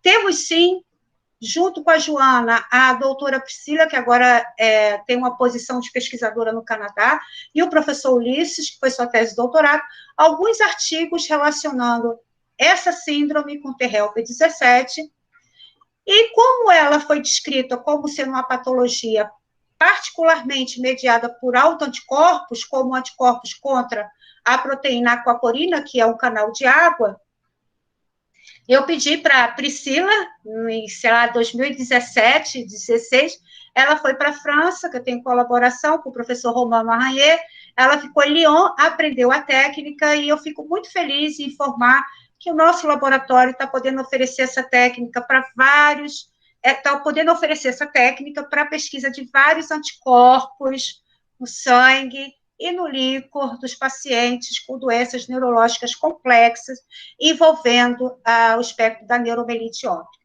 Essa técnica foi trazida, essa tecnologia, pela Priscila, que não foi boba, acabou casando com um canadense nesse estágio, feliz da vida, está muito bem, vai ser mãe, não sei se já nasceu a criança. E agora essa técnica é conduzida pela técnica Mila Murano, que vai defender seu doutorado não comigo, mas é uma técnica de alto nível, e pela Marisa Salles, que tem levado à frente a dosagem desses anticorpos. A Clarice, ela investigou essas T-helper foliculares nos pacientes do complexo de neuromelite óptica, e o resumo é que, de fato, existe uma relação direta entre a presença de T-helper folicular que produz IL-6 e IL-17, com a incapacidade, e, muito interessante, isso aqui é follow-up, essas células que eu acabei de falar, T-helper folicular, IL-6 e IL-17 positiva, os pacientes que apresentavam maior frequência dessas células, em um ano, foi os que tiveram maior risco de recaída, tá? Esse trabalho que a gente fez, publicou em janeiro de 2019, e em 2019, novembro, só para falar que a gente não imita eles. Agora sim, o grupo do Roman, ele viu resultados extremamente semelhantes ao nosso, se não iguais aos nossos, com relação à avaliação dos pacientes franceses com a mesma doença, que é o espectro da neuromelite óptica. Isso é bom porque valida, né? Tem outros projetos no laboratório, mas a gente tem que lembrar o seguinte, as doenças autoimunes, particularmente as que envolvem autoanticorpos, que são mediadas por autoanticorpos, elas acometem mais as mulheres, o gênero feminino. Isso talvez porque, numa colaboração entre a minha aluna, que hoje é pós-doc, né, do laboratório, a Thaísa Cassahara, e a Clarice, que agora está com Bosa, fazendo pós-doc, as duas com Bolsa FAPERJ, elas fizeram uma dobradinha para estudar a biologia dessas T helper foliculares. Elas fizeram parte da tese de doutorado no Brasil e parte da tese de doutorado no grupo onde eu trabalhei com o professor Gupta em Irvine, na Califórnia. Por que eu mostro essa figura? Eu vou mostrar, ela deve estar assistindo, eu não sei, mas é que me irrita profundamente. Gente, eu fiquei nos Estados Unidos, tá? Que eu não fiquei muito tempo, mas me deram uma salinha, um cantinho, um computador, impressora, telefone, água, tudo maravilhoso, mas ninguém me achava. A Thaísa, quando chegou lá, olha o que tinha. Tinha uma plaquinha com o nome da Thaísa. Ela ficou 1 ano com a Bolsa Sanduíche CNPq e pediram para ela ficar mais. Ela ficou mais 6 meses, bancada pela universidade, recebeu o convite e eu fico muito feliz. Eu estou fazendo essa brincadeira, não sei se alguém está vendo, assistindo, mas eu me sinto honrada e, com certeza, ela nasceu para fazer ciência. E essa dupla, então, viu que a gestação, a gravidez, favorece essas T helper foliculares. A Thaísa Cassahara, puxando o bonde, viu que o aumento na gestação dessa T helper folicular favorecia um melhor controle do HIV em gestantes que eram HIV infectadas. As pacientes que eram grávidas, tratadas com coquetel, elas tinham uma recuperação imunológica muito melhor do que as mulheres não grávidas. E a gente viu a relação entre T helper folicular. Né? Então, isso é bacana. E o último estudo, resultado que ela obteve nos Estados Unidos, a Clarice, junto com a Thaísa, elas purificaram, isso aqui foi publicado na European, ano passado, European Journal of Immunology, mostrou que, se você pegar a célula T virgem, colocar no meio de condicionamento para desenvolver T helper 17, olha que bonito, pessoal, estrogênio, progesterona, aumenta ou induz a diferenciação, ou amplifica a diferenciação, aqui, ó, 24, aqui 38, aqui, particularmente aqui 37, aí tem a significância aqui, mostrando que os hormônios da gestação não só favorecem a expansão, mas parece favorecer a diferenciação da T helper folicular, o que é muito bom, porque gestante tem mais é que produzir bastante anticorpo. Por quê? Porque esse anticorpo vai atravessar a placenta, se for da classe IgG, e vai proteger o seu filho de infecções nos primeiros meses de vida, no primeiro ano de vida. Agora, claro que gestação e doença autoimune mediada por anticorpos, não é à toa que doenças autoimunes mediadas por anticorpos, a gestação é um fator de risco de recaída, ok? E aí mostrando, né, a capacidade de aumentar a produção de anticorpos e L21. Esse trabalho foi todo feito nos Estados Unidos, porque contou com sorte e a gente não tem. Também aumentou diferentes subtipos de T helper folicular. Hepatite C, tive um aluno de doutorado, Fábio Caixa, que também mostrou que a T helper 17 patogênica estava associada ao dano hepático. Nessa hora, a composição do corpo clínico é fundamental. A gente sempre teve do corpo clínico do HUGG dados da histopatologia, que eles têm, né, a escala Metavir, que eles classificam os pacientes. Então, a gente pega os achados de laboratório e correlaciona. E 2 trabalhos publicados pelo Fábio mostrou que, de fato, a lesão hepática na hepatite C estaria relacionada às células T helper 17 patogênicas. Na alergia, também estamos vendo o mesmo cenário, uma dobradinha entre 2 pós, a doutoranda Leida Dias, que publicou esse trabalho em 2019, sobre leptina, obesidade e T helper 17 patogênica.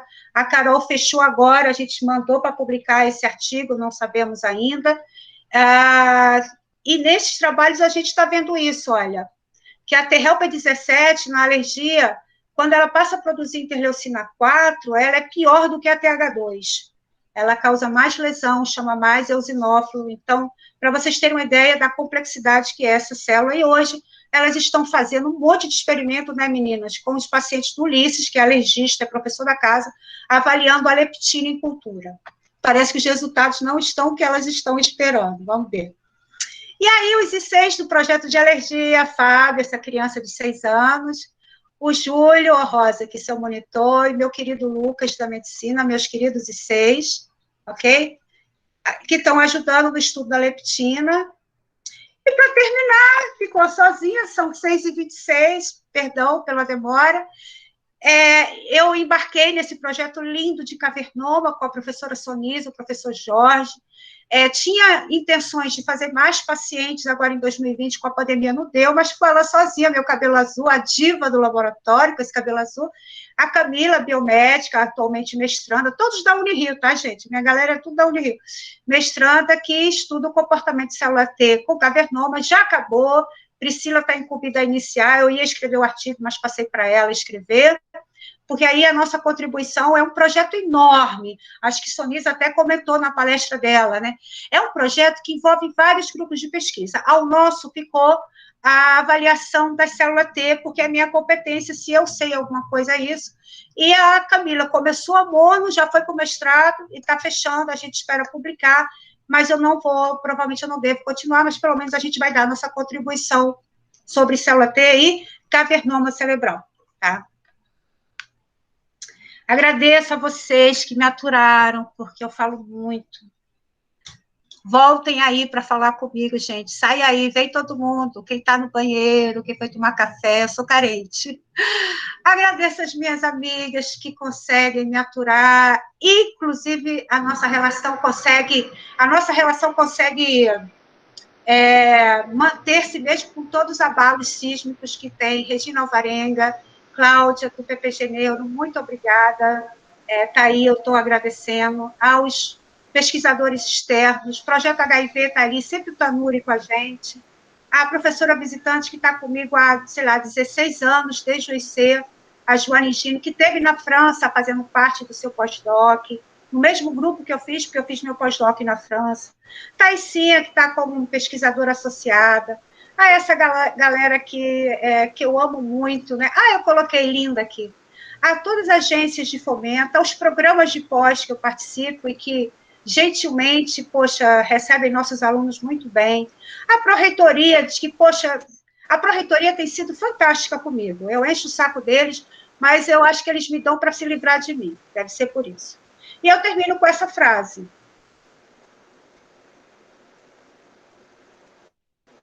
Para todos, obrigada, pessoal. Maravilhoso, Cléo, maravilhoso. A palestra ficou longa, mas com uma quantidade absurda, maravilhosa de dados. Eu só tenho a agradecer, só enriquece os seminários que a gente vem desenvolvendo. Mesmo quem não pôde assistir agora, esse vídeo, a gravação dessa palestra vai ficar disponível no nosso canal. Então, em outros momentos, outros alunos podem acabar, outras pessoas, pesquisadores, podem acabar entrando em contato para tirar dúvidas, enfim, então isso é legal. Eu queria abrir para perguntas. Eu tenho as minhas, mas eu gostaria que os alunos, principalmente, ou outros professores que estão aqui presentes assistindo, colocassem suas perguntas. Vamos aguardar aí. Posso falar, Pablo? Cassiano. Por favor, Cassiano. Oi, Cléo. Primeiramente, gostaria de te parabenizar, uma fantástica palestra. Você falou de temas de uma amplitude gigantesca, assim. Você falou de temas que são muito atuais e relevantes, microbiota, vitamina e células, modulação de sistema imune, muito, muito interessante. Não tem como eu comentar todos os pontos, mas eu tenho uma pergunta para você. Assim, obviamente, o seu trabalho está sensacional. Em relação à vitamina D, né? A vitamina D é uma curiosidade pessoal minha, né? A vitamina D, na realidade, ela não é uma vitamina, ela é um hormônio, né? ela regula uma quantidade gigantesca de genes, né, e muitos deles relacionados à proliferação celular. Então, no sentido de que ela tem vários efeitos, não tenha dúvida, benéficos, né? Suplementação da vitamina D quando deficiência altamente recomendável, mas a minha pergunta é: o excesso de vitamina D Tá. pode implicar em desenvolvimento exagerado de proliferação de célula, câncer ou desregulação de células do sistema imune? Por que eu faço essa pergunta? Porque a vitamina D é bom para tudo. Então, vamos começar todo mundo a tomar vitamina D, né? Certo. Primeiro, é bom para tudo. E segundo, existe uma dosagem recomendada diária?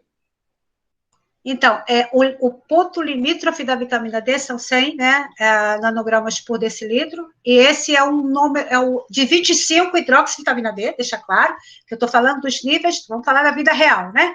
Tem os níveis de insuficiência, deficiência, suficiência, e o que seria o excesso, que seria o perigo? Até 100 nanogramas por decilitro, que é alto, mas até esse nível não tem efeitos colaterais no organismo, e esse 100 nanogramas de 25 hidroxivitamina D fornece 1 micromolar por... Isso é tudo cálculo, de 1,25 vitamina D na sinapse imunológica, que é capaz de modular.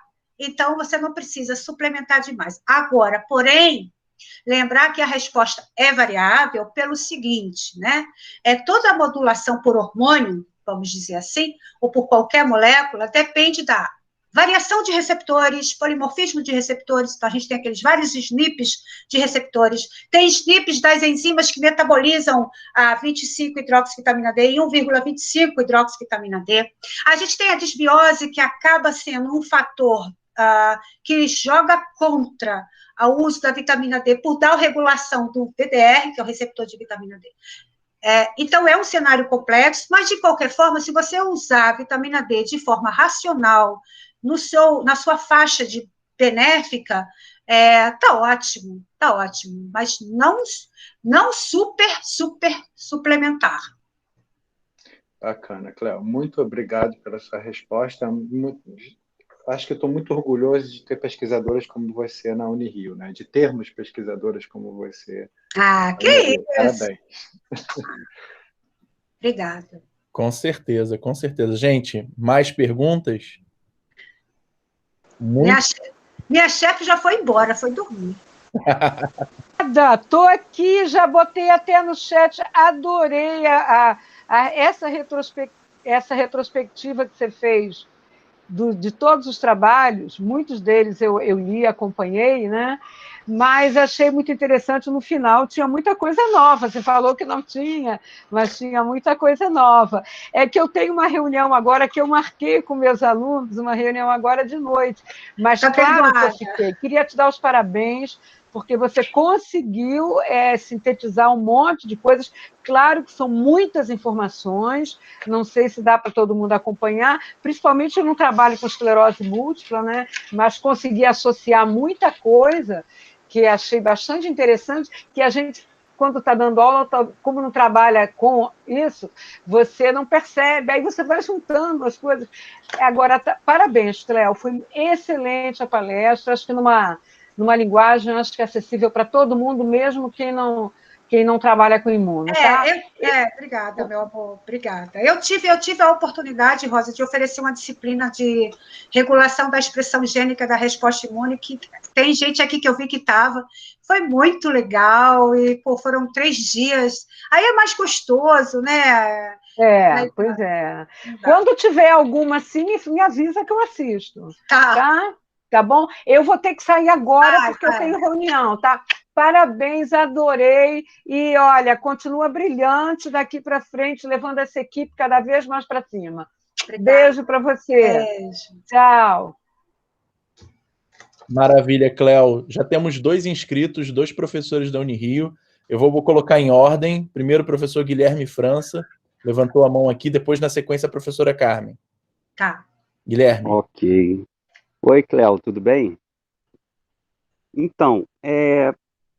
a sua palestra foi assim sensacional, né? E ela traz uma quantidade de informação enorme. Só que como a minha área de concentração é mais neuro, então eu fiquei super interessado nos efeitos da serotonina, né? E nos resultados que você obteve com o uso da fluoxetina. E aí eu lembro, assim, que do ponto de vista teórico, durante um processo depressivo, você tem uma liberação crônica de cortisol. E esse cortisol, ele pode causar um desbalanço dos subtipos de receptores de serotonina. Então, por exemplo, os receptores 5-HT1, eles são downregulados, enquanto os 5-HT2 são suprarregulados, né? E eu queria saber se o grupo de vocês tem interesse, ou até mesmo já estão pensando nisso, em tentar identificar o subtipo de receptor de serotonina que está envolvido, e além disso também, se essa retórica que acontece no sistema nervoso central se reflete também no sistema imune, né? Esse desbalanço entre os diferentes tipos de receptores. Parabéns aí, Cléo. Obrigada, Guilherme. Respondendo a... Desculpa, deixa eu só complementar, porque uma pergunta que eu tinha entra no embalo do Guilherme, para de repente você complementar. Você chamou a atenção que você fazia, acho que uma pré-incubação, uma estimulação com 24 horas de serotonina. Se não me engano, posso estar errado. Você experimentou outros tempos, porque você pode ter a questão de dessensibilização de receptores e tudo mais, você pensando na fisiologia da serotonina ali disponível no sistema, você tem pulsos, obviamente que num sistema in vitro é muito desafiador você mimetizar pulsos de serotonina que aparecem e são depois removidos, enfim, só colocando se você pensou em colocar menos tempo e ver se de repente as respostas ou eram mais intensas ou menos intensas, colocando junto aí. Desculpa. Nada, respondendo todos. O tempo é esse mesmo, porque na verdade foi um tempo estipulado a partir da metabolização da serotonina, quando ele é capturado pelos agonistas da célula. Então, foram realmente ensaios prévios e muita leitura de artigo quanto à metabolização da serotonina pelas células T reguladoras. Existe uma literatura forte nisso.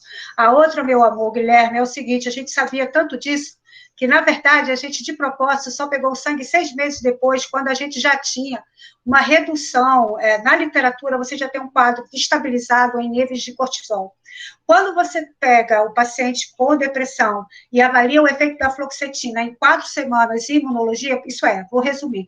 Se você colocar imunologia, fluoxetina ou inibidores de recaptação de serotonina, imunologia e tratamento, a maioria dos estudos usa 4 semanas. Cara, e não vê resultados, às vezes. Então, como a gente é pobre, a gente tem que pensar bem direitinho, por isso que a gente tem que estudar mais do que o pessoal lá de fora, porque a gente tem que ler absurdos para você desenhar um protocolo que não precise gastar dinheiro assim, sem ter lido. Tipo, você não leu isso?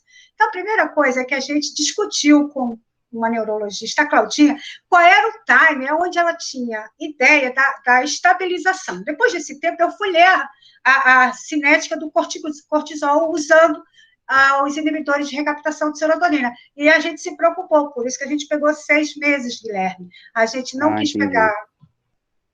Muito legal. E de repente também ver se você consegue catar um receptor, né? Então, porque Guilherme, essa coisa eu do achei receptor, o pessoal tá de olho, hein? Não, eu tô de olho aqui no grupo, eu vou matar ela, gente. Manda recado pra Priscila que eu tô puta, tá gravando aqui, gente, tô chateada. A Priscila veio enchendo a minha paciência, porque assim, eu só sirvo de setor financeiro. Vou fazer uma queixa aqui em rede. Eu só sirvo para pedir. Eu não sou lembrada para mais nada, é só lista de... E ela ficou enchendo a minha paciência, porque queria analisar os receptores, né, RT-PCR, ela queria. E a gente nunca fez. Então, se ela estivesse aqui, ela ia vibrar, ia te agarrar, ia querer te conhecer, a gente pode sentar para conversar, claro. Pode deixar. Entendi. Então tá bom, Cléo, um abraço aí. Maravilha, Cléo, obrigado. Na sequência, quem levantou a mão foi a Carmen. Carmen, palavra com você. É só para agradecer essa tarde maravilhosa, imunológica, cheia de novidades para mim, só novidades. Eu não sou dessa área, então, choque cultural. Cléo, meus parabéns, você é espetacular nisso, e nós temos muito orgulho de tê-la na Unirio, E só parabéns e o incentivo para que nunca te falte dinheiro para você continuar a colocar essas suas ideias e pesquisas para frente. Com esse grande número de pessoas que você tem formado e mandado aí para mais diferentes locais, então é uma professora completa. Parabéns e obrigada. Obrigada, Carmen. Muito obrigada pelas palavras, meu amor. Maravilha. Gente, mais questões? Eu ainda tenho uma, mas eu fico aguardando. Eu vou lembrar de uma frase de um grande colega meu, que ele diz o seguinte: toda vez que a gente sai para jantar, casal, né, meu marido, ele é médico, imunologista clínico, ele diz o seguinte, que ele gosta muito de mim. Ele fala, eu gosto muito de você. Porque a gente vai discutir, fala assim, mas esse bando de letrinha que você fala, esse bando de sigla, cara, sabe o que eu faço? Eu pego, tomo vinho, o que digerir eu vou assimilar, o que eu não digerir vai para baixo. Boa, boa. Gente, se não há mais perguntas, eu vou fazer uma última. Cléo, acho que dá para fazer, obviamente dá para fazer mais de uma pergunta para cada sessão que você apresentou, mas a gente nem vai ter tempo para ficar discutindo isso tudo, e eu vou fazer uma pergunta um pouco mais geral, e obviamente eu vou puxar um pouco para a glia, para quando você explicou, você mencionou em algum momento a gliose na esclerose múltipla, e me chamou a atenção, né? Porque IL-17 em astrócitos pode induzir gliose reativa e o astrócito pode produzir IL-17, tá? Isso é uma coisa que já pipocou na literatura. Já. Uma coisa que é interessante é que, recentemente, no nicho dos astrócitos, você começou a tentar entender como são as respostas distintas a estímulos distintos. Então, você tem aí a literatura colocando que existe um padrão A1 e um padrão A2, mimetizando o M1 e M2, que eu sei que é, de certa forma, criticado hoje em dia, ou melhor compreendido hoje em dia, a maior vamos dizer, diversidade de respostas, mas, nesse momento, A1 e A2 mimetizando o que seria M1 e M2, que são padrões de respostas microgliais relacionados a TH1 e a TH2. Minha pergunta, contextualizando, você notou, ou tem reporte na literatura desse nicho da esclerose múltipla, uma particularidade ou particularidades da resposta astroglial? E aí, será no campo da suposição que você não tem um padrão de resposta específico com a participação da IL-17 nesse contexto? E aí eu realmente desconheço, né? Eu sei que essa interleucina pode induzir gliose reativa, mas isso não foi muito explorado até onde eu conheço. Queria saber se você já esbarrou com isso de alguma forma. Já. Eu vou te mandar o artigo, é um modelo experimental sobre o modelo experimental da neuromelite óptica, do complexo da é um modelo experimental do complexo da neuromelite óptica, que é uma doença que é uma astrocitopatia. E nesse modelo, a gente tem o envolvimento não só do astrócito como sendo alvo de lesão, mas a possibilidade de modular o astrócito resistência imune. Vou resumir para você. As células T intestinais, que eu disse que são protetoras, porque elas vão para o sistema nervoso central, elas tendem a ser encontradas na histopatologia do animal, bordeando a barreira hematoencefálica, e você sabe que o astrócito é uma das células que está formando a barreira. E a imunohistoquímica mostra que esse contato faz com que o astrócito seja A2, quer dizer, exatamente produzindo interleucina 10. Uhum. Ok? Esse contato, inclusive, esse contato é diário, e a ausência dele parece que, se não tiver esse contato, o astrócito é condicionado a qualquer insulto, produzir muita interleucina 17, mas TNF-alfa também. Então, é um diálogo muito refinado. Trabalhar com astrócito em cultura seria muito legal se fizesse com co-cultura com linfócito, para a gente entender o que foi feito no animal. Mas é o que eu tenho para te falar em termos de report. Legal. Me passa esse artigo, por favor. Vou te cobrar pelo WhatsApp. Não, achei bem interessante.